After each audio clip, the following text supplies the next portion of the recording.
Hola, oye, antes de nada, mil gracias de verdad por estar ahí, por seguirnos y por todo el apoyo. Mola mucho tener esta oportunidad para explorar juntos una idea que da que pensar.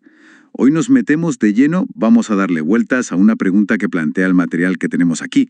¿Qué habría pasado si Cristóbal Colón, si nunca hubiera llegado a América en 1492?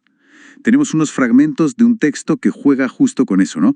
Imaginando un mundo, radicalmente distinto.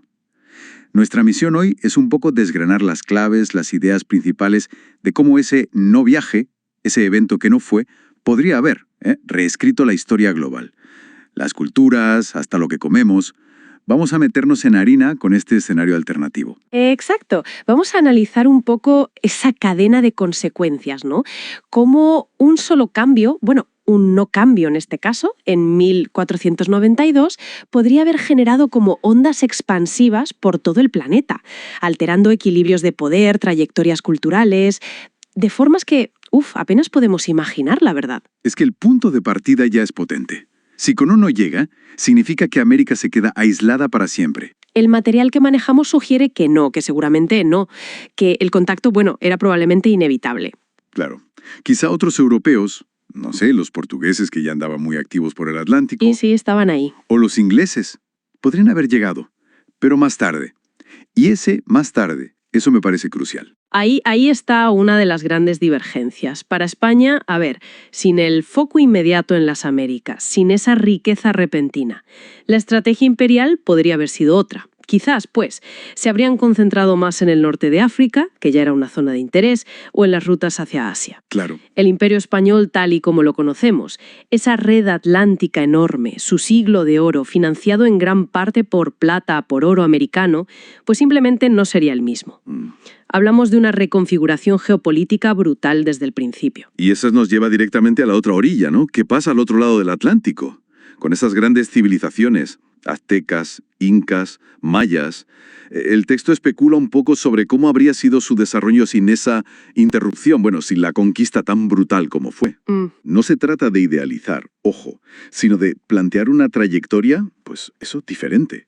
Quizás habrían consolidado estructuras políticas más amplias, o seguido sus propias líneas tecnológicas, a su ritmo, sin la imposición europea. Exacto. Podríamos imaginarnos, confederaciones más estables o quizás otros conflictos entre ellos, claro, pero siguiendo una lógica interna, una dinámica propia. Y esto conecta directamente con lo del intercambio colombino, ese trasvase masivo de plantas, animales, tecnología, cultura y, trágicamente, también enfermedades. Sí. Entre el viejo mundo y el nuevo mundo, que empezó justo en 1492. Si ese intercambio se retrasa o sucede de otra forma, más fragmentada, con otros protagonistas. El impacto es global. Piensa en la dieta europea sin la patata o el tomate llegando cuando llegaron. Totalmente. La patata, por ejemplo, fue clave, ¿no? Para sostener el crecimiento de población en Europa siglos después. Fundamental. ¿Se habría producido igual la revolución industrial? ¿O se habría retrasado sin esa base alimentaria y, sin la inyección de capital que vino de América? Es una conexión fascinante, sí. Ese flujo de recursos, de metales preciosos sobre todo, alteró la economía mundial. El escenario hipotético nos dice que sin el oro y la plata americanos llegando a España, difícilmente se habría convertido en la superpotencia dominante del siglo XVI. Claro, deja un vacío. Exacto.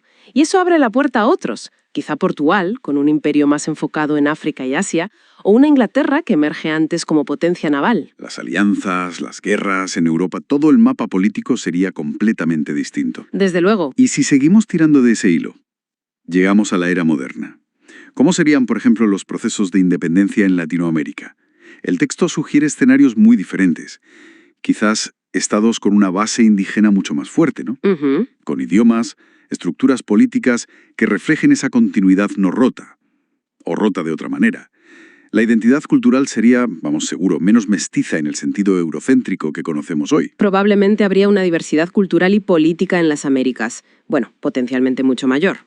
O al menos estructurada de forma muy distinta, con legados precolombinos más visibles, más relevantes políticamente hoy en día. Entonces, si intentamos como resumir la idea central que sacamos de este ejercicio, desde EC, El contacto entre continentes, bueno, a lo mejor era inevitable a largo plazo.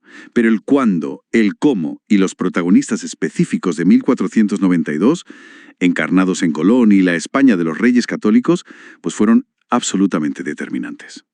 Moldearon el mundo que hoy damos por sentado. Exacto. El mundo sin ese viaje de 1492 no sería solo un poquito diferente, sería, yo creo, irreconocible. En sus fronteras, en las lenguas dominantes, en los equilibrios económicos, culturales, en todo. Lo que nos deja pensando, ¿verdad? Pues sí. Como reflexión final que surge un poco de este análisis, somos conscientes de hasta qué punto nuestra realidad actual es contingente. O sea, fruto de una cadena de eventos súper específicos, casi accidentales a veces. Este ejercicio de historia alternativa yo creo que nos invita a cuestionar esa supuesta inevitabilidad de nuestro presente y a valorar cómo un solo cambio, un solo no evento, puede redibujar el lienzo entero de la historia humana. Que otros colones que no fueron cambiaron nuestro mundo sin que ni siquiera lo sepamos. Ahí lo dejo.